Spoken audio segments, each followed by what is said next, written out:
আমরা ইসলামকে মসজিদের মধ্যে জায়নামাজে আর ঘরের মধ্যে জায়নামাজের মধ্যে সীমাবদ্ধ করে রাখছি, আর বাহিরে ইসলাম মানি না।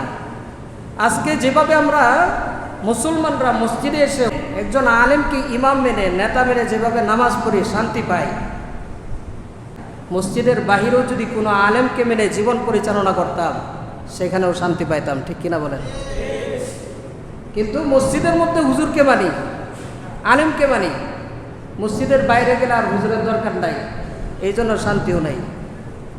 মসজিদের ভিতরে যেভাবে আলেমকে মেনে আলেমকে নেতা মেনে যেভাবে নামাজ পড়তাম শান্তি পাইতাম, মসজিদের বাহিরেও সমাজেও যদি ওলামায়ে কেরামের কথা অনুযায়ী সমাজ চলতো, আমি চলতাম, তাহলে মসজিদের বাহিরেও শান্তি পাইতাম।